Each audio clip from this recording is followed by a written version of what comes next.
Hi everyone and welcome back. If you're looking for a job in the UK that offers sponsorship and helps you fulfill your dreams of moving to the UK, you're in the right place. Now the UK is a dream for many to work in, but for some people this dream turns into a nightmare, all thanks to job scams and fake offers. So it's really important to be careful. Today we're breaking down all the scams running in the UK targeting foreign workers and how to tell a real job offer from a scam and what you can do to be safe.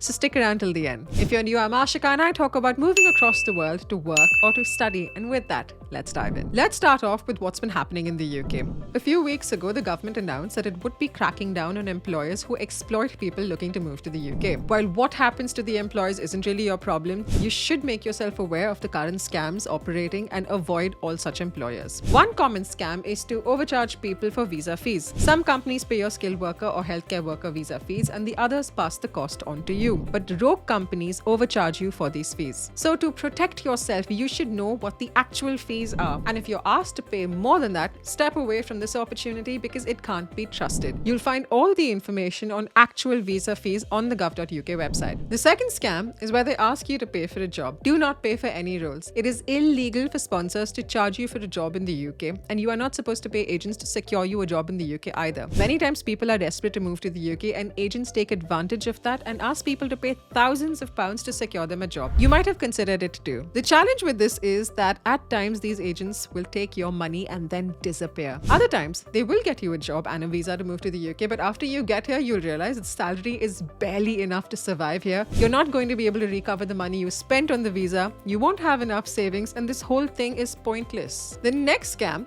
is where someone offers you a job but they aren't licensed sponsors. In this case, they're either going to steal your money, or they're going to steal your personal information, or they're going to hack your devices. So unless you're sure someone is actually a legit licensed sponsor, do not get into this conversation. But how do you know if somebody is actually a licensed sponsor or not? Very simple, you check here.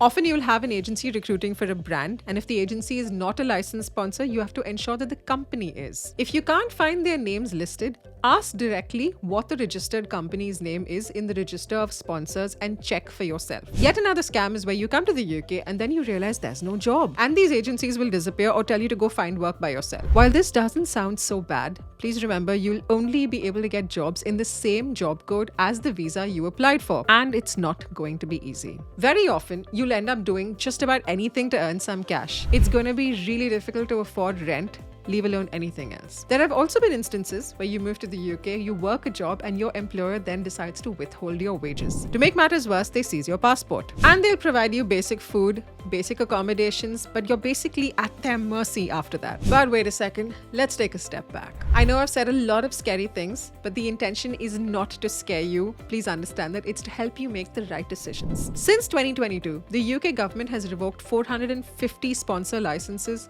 all because of such bad practices. And every situation I just mentioned has either happened to somebody who has written in or has been covered by the news here. So please remember to be careful. Now here's what you can do instead. When you apply for jobs, apply from portals that seem genuine. Use LinkedIn, Reed, Indeed, Monster, CV Library, NHS Jobs, and gov.uk Jobs. It doesn't mean these websites can't have fake jobs.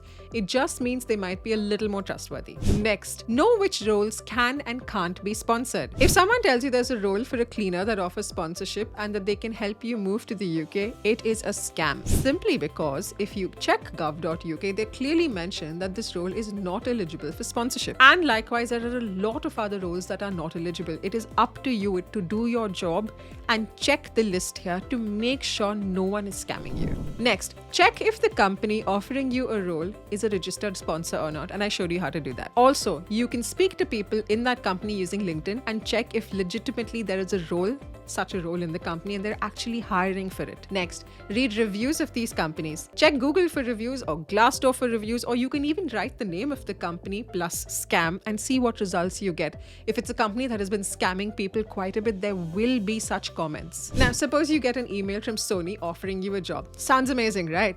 Well, check the email ID. If there's anything at the rate of Gmail or at the rate of Aztec or at the rate of any random email ID other than the company's domain, do not respond. I very often get fake sponsorship emails from tons of companies like this. So no, No one is safe. Now, what if someone reaches out to you themselves, offering you a job without you applying for one or giving any interview rounds? It's most likely a fake job. Do not respond to them. Also remember, do not appear too desperate. The minute they realize you are, they will promise you the world just to get you to pay them.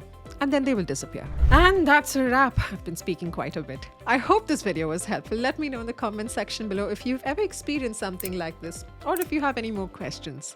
Thanks for watching.